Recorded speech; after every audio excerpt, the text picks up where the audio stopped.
Hello, everybody, and welcome back to another lecture in Geography 340 Climatology. I am Dr. Zach Hilgendorf, and in this lecture, it's going to be our last one here. Uh, and I decided to title this one, Climate is Changing, Now What? um, because the last couple lectures have been a little bit somber. It's a grim outlook, and there's no good answer to the climate issues that are plaguing us and will continue to plague us an increasing degree as we continue on. And our children and our children's children are going to be the ones to really fight this fight more so than us. Uh, so I wanted to try and add a little bit of optimism, I think, to the end, because this is not necessarily a positive or happy topic. First off, I want to make sure I acknowledge most of these slides were taken from a Conference of Parties or COP26 presentation. You can see listed there on the left, because I felt it did a really good job kind of putting some of this stuff into perspective. So what causes climate change?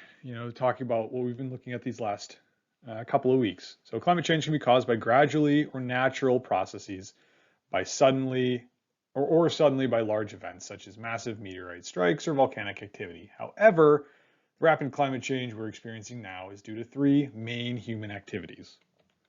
The burning of fossil fuels for heating, cooking, generating electricity, and powering vehicles releases carbon dioxide into the atmosphere, a greenhouse gas. Deforestation releases carbon dioxide and reduces the number of trees able to capture carbon dioxide and act as a carbon sink within our atmosphere. And the reduction of biodiversity, creating an unstable ecosystem. Nature loss leads to ecosystems that are less able to capture carbon from the atmosphere and less resilient to rising seas.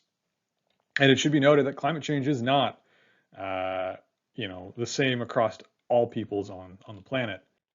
In fact, we look at the 50 least developed countries are thought to have contributed less than 1% of greenhouse gases that have caused global warming.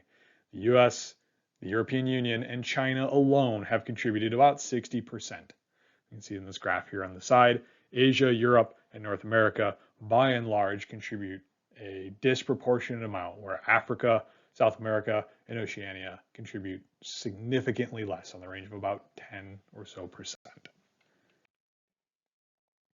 Who does climate change affect? Well, in the long term, everyone is going to feel the effects of climate change. However, some are going to feel it more than others. In most cases, the wealth of prosperous countries has come from activities which contribute to greenhouse gas emissions. This wealth allows these countries to protect themselves from these effects. Poorer countries are less able to adapt to climate change and therefore suffer the most from its effects. They're also less able to develop because they need to focus on addressing the challenges caused by climate change. The countries who contributed the least to the climate crisis are the ones that are most affected by it. Is this fair? And no, it isn't. From a social justice perspective, if we think of the word justice, it's the concept of fairness. Social justice relates to fairness within a society. The idea of social justice is that people should have equal access to wealth, health, opportunities, and privileges within a society. All humans should have the right to a certain standard of living, including a healthy diet, access to clean water, shelter, clothing, education, and healthcare. The people most likely to be left behind by development are those that face inequality. Those that are most affected have intersecting inequalities. This means that they may face exclusion or discrimination because they fall into multiple disadvantaged groups. For example, Black women, disabled, LGBTQ+ people, or poor children. The impacts of climate change affect disadvantaged groups of people the most. The effect of climate change on these groups needs to be recognized and addressed. Climate change means looking at the climate justice means looking at the climate crisis from the perspective of social justice. Solutions need to not only curb climate change, they need to protect and empower those most vulnerable people. We have the responsibility to consider the most vulnerable when planning climate action. Remember, these groups of people contribute to climate change the least. This means putting the people and communities that are most vulnerable at the heart of development. Climate solutions will not work if we do not address social justice issues. For example, if we do not address poverty, the unsustainable lifestyles will continue to damage ecosystems and we will fail to curb climate change. Who can fix it? A bunch of us can.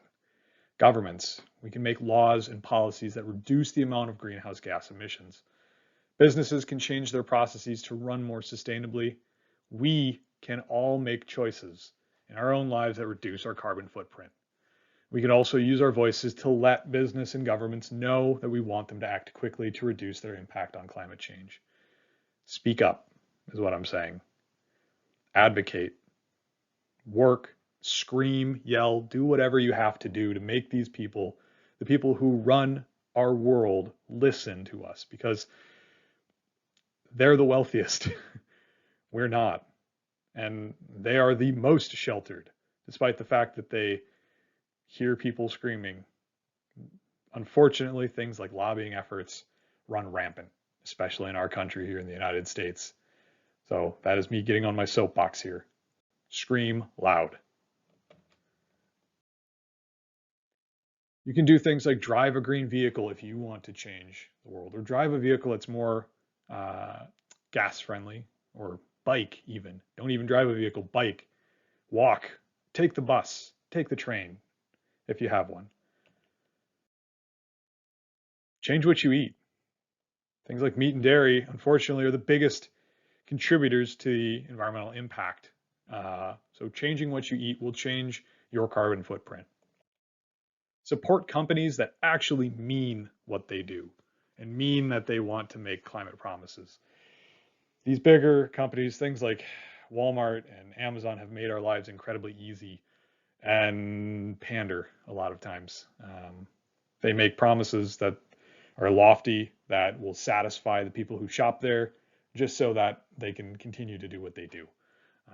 But real change is going to come from us choosing where we shop and who we support as business owners, and hopefully small business in our own communities. Serve as climate justice supporters. It begins with the idea that the adverse impacts of a warming climate are not felt equitably among people. That means that we need to act as not just individuals, but in support of these people who don't have a voice.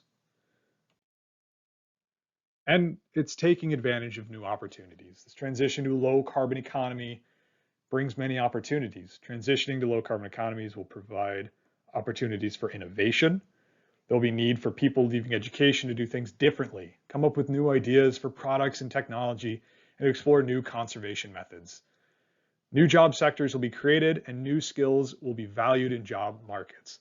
In the future, you as a member of society might be applying for a job that doesn't even exist. Innovate. Never stop. Push the envelope. Because innovation is the process of turning an idea into a solution that solves a problem.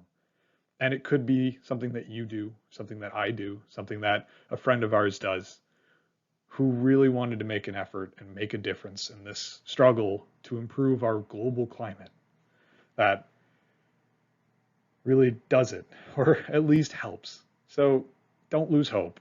And climate and anthropogenic climate change is probably one of the biggest and scariest things that we face as a society. But each of us has a role in fixing and improving the outlook. And I challenge you as climatologists, trained climatologists now, and members of that society to do your absolute best to fight and improve.